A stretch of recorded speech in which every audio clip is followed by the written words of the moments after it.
welcome back to Who's to Know. So today I am going to show you how to make macaroni and cheese from scratch. It is something that's not super hard to do. You just have to kind of know the steps. It's good to have a good, simple, basic recipe, and that is what I have today. This actually came off of the back of an elbow macaroni box from Aldi, their brand. And it is actually one of the best mac and cheese recipes I have found. And I've done some super fancy ones where you have to have 3 different kinds of cheese and cream and milk and sour cream. And it's just crazy. You don't need all of that. So today I'm going to show you the basic recipe, and then we'll talk about 3 different options for what you can do with it once it's done on the stove. So to start with, I have a pot of water boiling, or I'm getting it heated up to boil. You want to bring it to a boil. I have just filled it to within about 1.5 inches of the top. Honestly, I'm going to tell you a little secret. When I look at the side of a box of pasta, I don't follow the instructions of how many quarts or cups of water to do per cup or whatever of pasta. I just kind of eyeball it and I live dangerously. So today I am doubling the recipe for my mac and cheese because I'm going to make it for a kid's birthday party, and we all know how much kids love mac and cheese most of the time. And then whatever I have left, I'm going to freeze. So I'm making a double batch just so I know I have enough.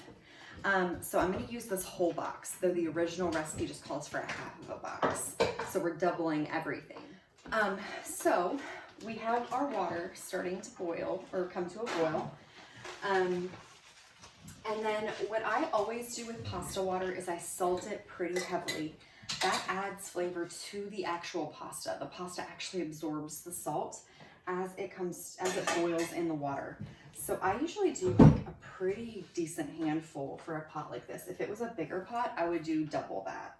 And often I'll just kind of shake it in. This is kosher salt. If you were using the fine table salt, you might not need quite as much because it's actually more particles in a smaller area.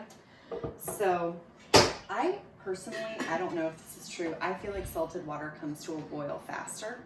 I don't know. There's chemistry to that, and chemistry is not my forte.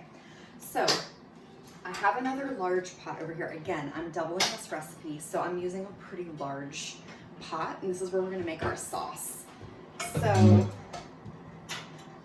the recipe calls for butter, flour, milk, seasonings like salt, pepper. I like to add garlic powder. I feel like it adds a really nice touch. And then the cheese. So what we're going to do is when you read a recipe that says to melt your butter, stir in your flour, cook that for a minute, and then add your milk, or sometimes it's a vegetable broth or a chicken stock if you're doing another kind of recipe. That is called a roux. And basically that is the base for thickening gravies, sauces, mac and cheese. So that's what we're doing. The flour and the butter makes the roux. And then as you slowly add your liquid in, you're making the sauce or the gravy itself. So that is a piece of instruction that you can carry to so many different areas. I do that with a lot of soups and stews. So that is going to be something that I will show you specifically because I want you to see what it looks like. So we're going to go ahead and come over to the stove and I'll show you the process. Okay, so the first step is we're going to go ahead and turn this onto, this is medium, so I just do it a touch above medium on the heat. So the original recipe calls for 4 tablespoons of butter, but because I'm doubling, I'm going to do 8, which is a whole stick. Sometimes recipes will tell you cup, or sometimes they will tell you tablespoons. A good rule of thumb is that an entire stick of butter is 1/2 cup of butter. But it also tells you on the stick of butter, which is super handy. And I sometimes have to reference that if I'm double checking my measurements. So we're gonna let that start to melt. And I like to make sure that it's melted and getting a little bubbly before I add any flour to it. So our pasta water is boiling. This is something, mac and cheese is very forgiving, at least this recipe is, where you don't have to have everything perfect and done at the exact same time.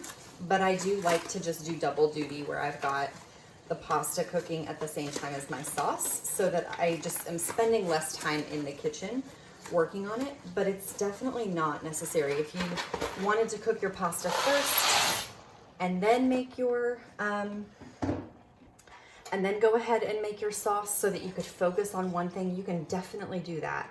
The pasta is what I would do first, and then I would let it just sit in a strainer, run some cold water over it so it does not keep cooking, and then I would just let it sit in a pot or a strainer off of the heat. So we've got that. So the thing about pasta when you're doing mac and cheese is that you want to make sure you cook it a little less than what it calls for.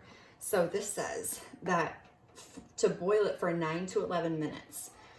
What I'm going to do is I'm going to set my timer for 8 minutes, because you want it what we call a little al dente. And that is because you don't want just mush. And if you cooked it for 9 to 11 minutes, it's done. And then you still have to put it in your sauce. And then if you're going to bake it, then it's going to cook even longer. And by the time you get to the end, it's just going to be straight mush. And you don't really want that. So obviously we want a little bit of texture to our pasta, but not crunchy. So I'm setting my timer for 8 minutes, and then I will check it. And if it feels like it needs another minute, then I'll just let it stay in the pot for another minute. So another fun little trick is if you have a wooden spoon, which I highly recommend you have at least one. Wooden spoons are amazing. But you can leave it on top, and something about the wooden spoon or spatula keeps it from boiling over as much, the pasta water. So once I've got the pasta in, I've turned it down to about 3 o'clock on mine, which is medium-high heat. That's just so that it doesn't just boil so rapidly that it just immediately starts to boil over. The starch in the pasta is what causes it to boil over. So we've got our butter melting here.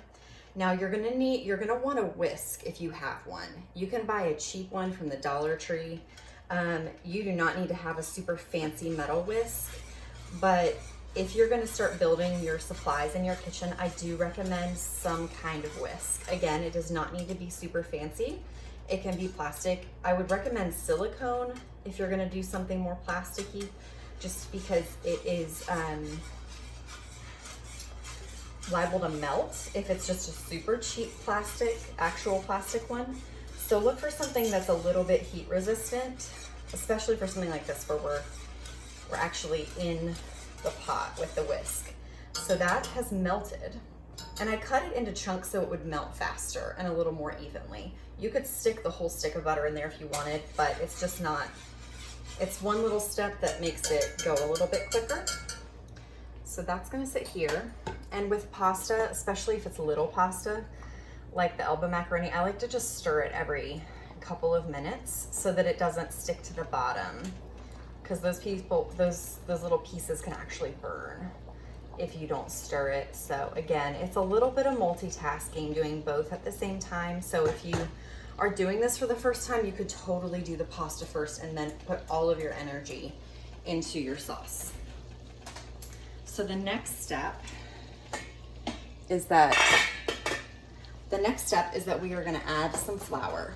So it calls originally for 4 tablespoons of flour. Fun little tip is that 4 tablespoons equals a 1/4 cup. And with a roux, you want the same measurement of butter and flour. It's equal measurements. So if you're just doing a very small amount of gravy, you could do 1 tablespoon of butter to 1 tablespoon of flour. So I've measured out a 1/2 cup because I need 8 tablespoons. So instead of doing 8 tablespoons of flour, I know 4 tablespoons is a 1/4 cup, so 8 tablespoons would be a 1/2 cup. So then you're just gonna sprinkle this over top of your flour, and that is gonna start to bubble nicely. And you just wanna stir it in with your whisk. Now, if you don't have a whisk, don't freak out. You can use a spoon. You just may get some more lumps than you would with a whisk. So you can definitely use a spoon if that's all you have. So we're just gonna whisk this, and then we're gonna let it cook for just a minute. We're gonna let it bubble there because we want the flour flavor to cook out of it. So that's why it will often tell you to let it cook for a minute or so. and it'll thicken a little bit more, and the flour flavor will cook out just a little bit. So next we want to get our liquid ready, and the recipe originally calls for 2 cups of milk. So we're doing 4 cups for the double batch. And the trick with adding liquid is that with your roux, you want the roux to be hot and the liquid to be room temperature or cold. You don't want the liquid to be hot.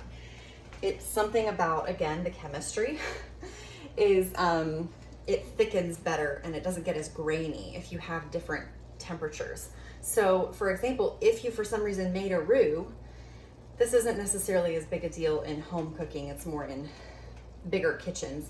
But if you made the roux and you had it sitting in your refrigerator for some reason, you would want to heat your liquid if you were not going to heat your roux. You want something to be hot. So I'd say 99% of the time, if not 100% of the time in home cooking, you're going to be doing a hot roux. So you've got your cold milk. So the trick is you just slowly add it, and it starts to get even thicker when you first add the liquid. It seems like, oh my gosh, what's happening? You just add a little bit at a time, and the reason you add a little bit at a time is so that you can mix it in and you don't get just big old lumps, because it thickens when you add the liquid at first. So you don't want lumpy gravy, lumpy mac and cheese. We want a nice smooth sauce. So I'm just adding probably, at the very beginning, I'm adding just a couple tablespoons of liquid at a time, probably just a little splash. I mix it up nicely, and then I keep adding. Now I'm probably adding about a 1/4 cup at a time once I've got more volume in the pot. So then you can start to add a little bit more at a time, maybe 1/3 of a cup, 1/2 of a cup. And then once it gets to more of a liquidy consistency, you can just dump the rest in. A really easy gravy is to do the same thing with the butter and the flour, and then just add chicken broth. And, you know, season it with some salt and pepper, dried herbs. You've got a delicious gravy that you can add over rice. You can add it over chicken, and it is just a solid gravy, and it tastes amazing, and it just dresses anything up. So we're gonna add the rest of our milk. Now, because the milk was cold, it's gonna take a little bit. It's gonna take a few minutes for the for this mixture now to get back up to heat. We've kept it on our just above medium temperature this whole time. We will turn it down if we need, but we're not in a hurry for this to come to a simmer, so we do not want to turn it up. If you turn it up, you run the risk of boiling the milk and actually burning it on the bottom, because you've got flour and milk, both of which are a little sensitive when it comes to temperature. So now we have got our pasta. Our pasta is coming to an end here. We've got 22 seconds left. So I've got my strainer out, and I'm just gonna stir this one more time.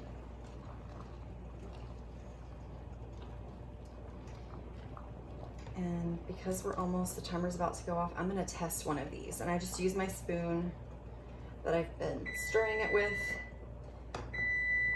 I'm gonna take a couple of these out. And it's got a little bit of bite to it,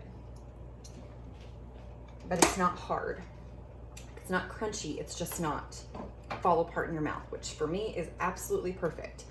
So I'm gonna take this, and my pot handles are a little hot, so if they are, just go ahead and get some oven mitts. I am gonna dump this into my strainer and run this is boiling. I'm gonna run cold water over it. And the reason I'm doing that is because I wanna stop the cooking. So I'm gonna take my spoon and I'm just gonna stir the pasta under some cold water, and that washes away some of the starch too, so it's not gonna stick to itself as much. The noodles won't stick to each other quite as much, and it is going to cool the pasta down a little bit. And it does not need to be totally cold before you turn the water off. You just want it to stop the majority of the cooking so that they don't get mushy while they're sitting in the strainer. So that should be good. So we've got our milk heating up here.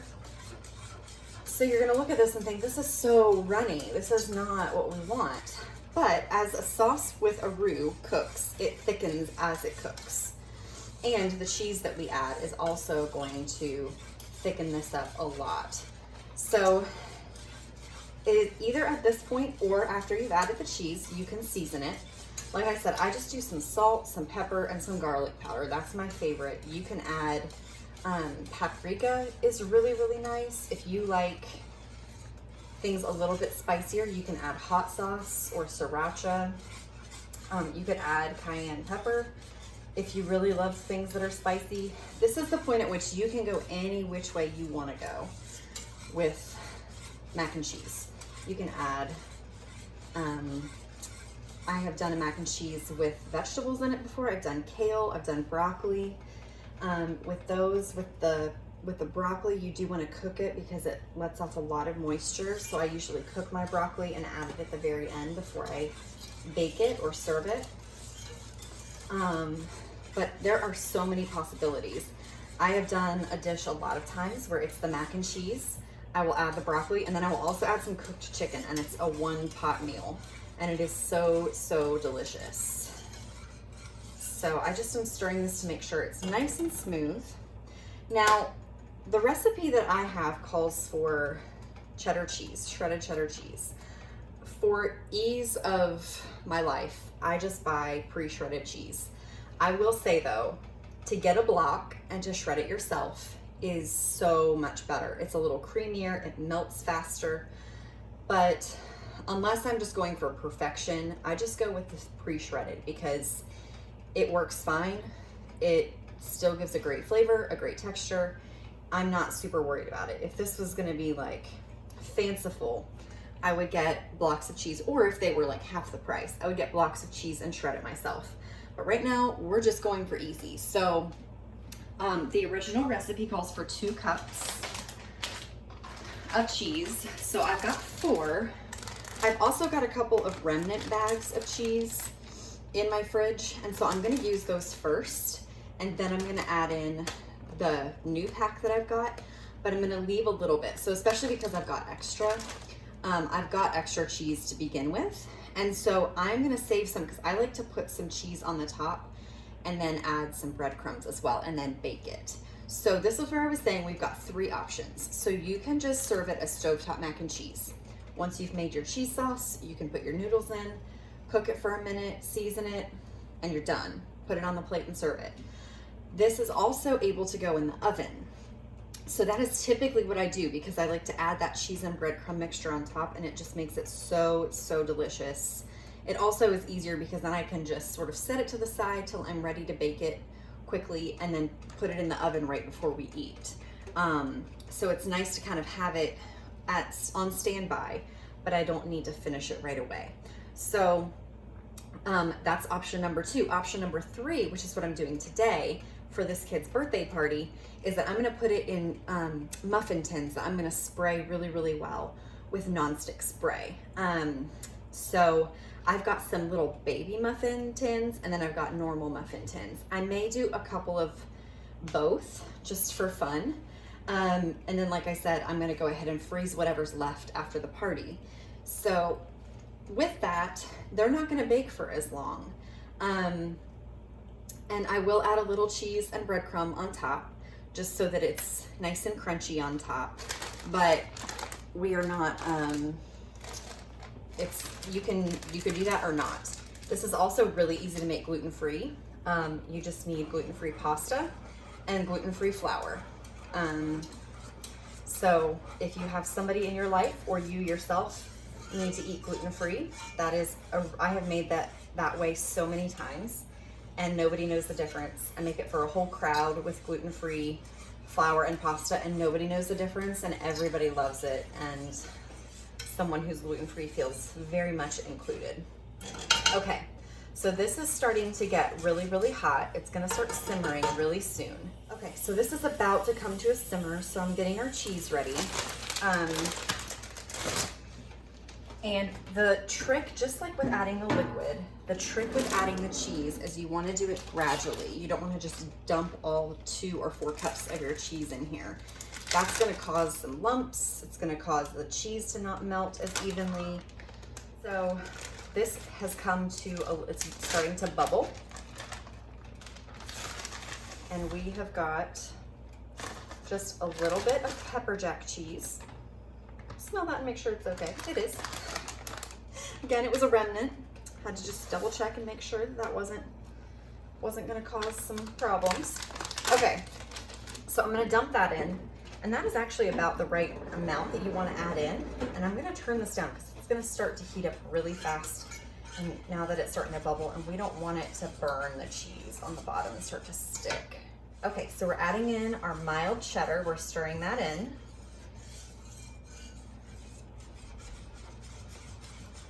And in hindsight, I should have measured that to see what that was, but I've made this enough times that I'm not super concerned. I think it was approximately 3/4 of a cup. The nice thing, if you're just doing it straight from a bag, is that you don't need to, you can just dump the whole thing because it says it's 4 cups. So that is the nice thing. So now, I'm gonna measure it just so that I can be sure that I'm putting the right amount of cheese in. So I'm gonna sprinkle about half of it in, let it melt gradually, and then sprinkle the rest of this cup in. And you'll see it start to just incorporate, and the color slowly starts to change.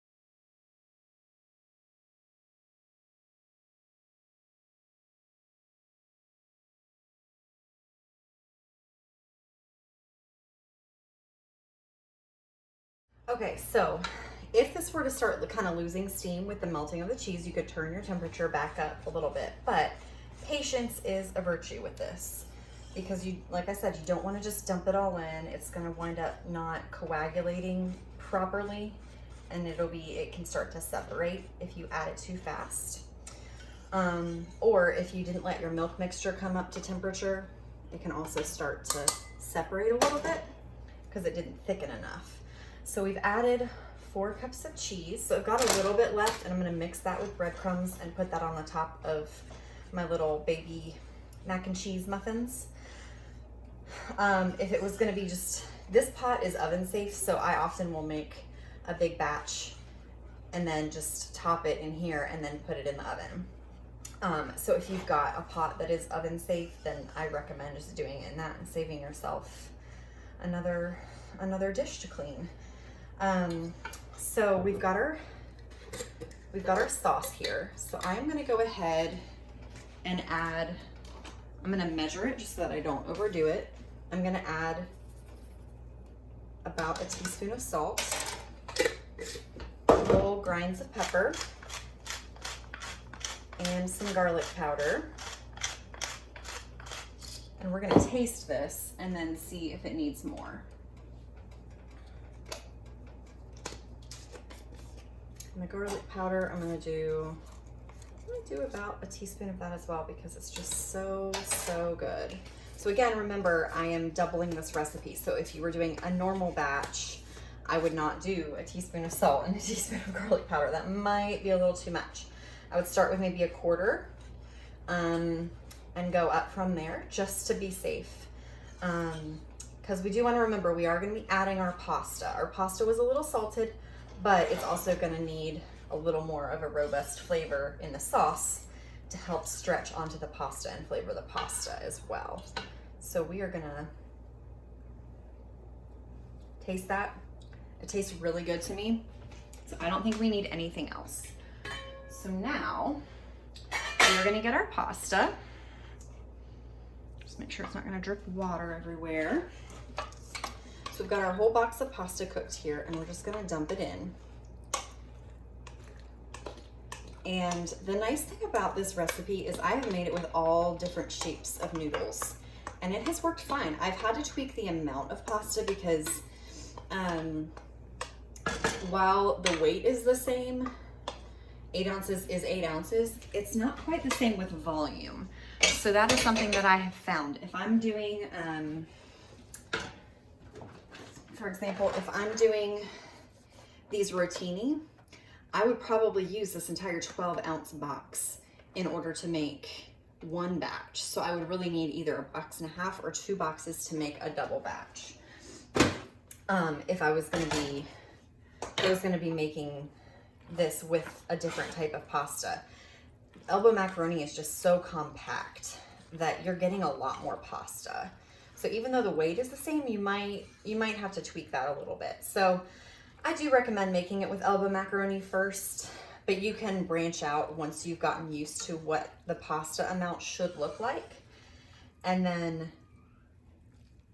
then from there, you can kind of tweak that if you really want to. But elbow macaroni is delicious and it's so classic.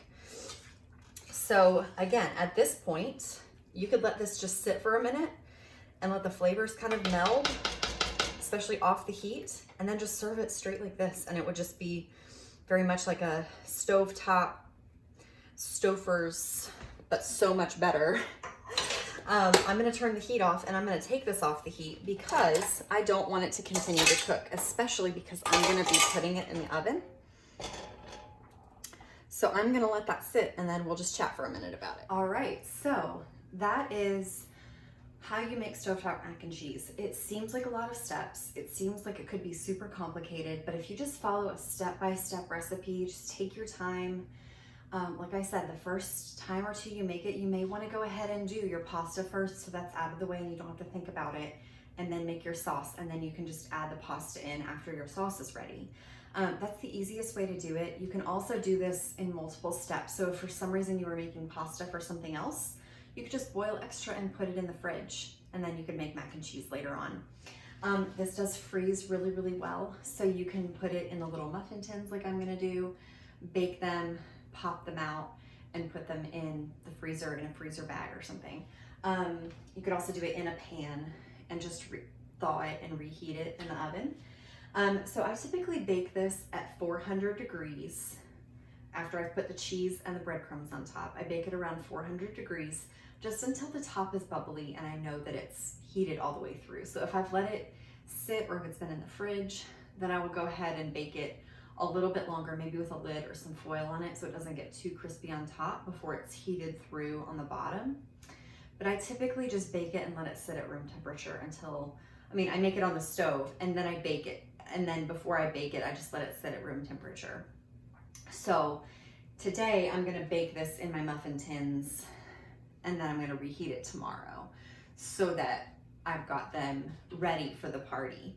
But it really does not take that long to bake, maybe about 15 minutes, because it is already heated through, it's already cooked. You're just really trying to get a nice crispy topping on your bake. So I hope this has helped. I hope it's given you the courage to try because it is so, so good. It is not necessarily cheaper or easier than store-bought, but it is so much better than frozen or store-bought mac and cheese. It just is a whole new level.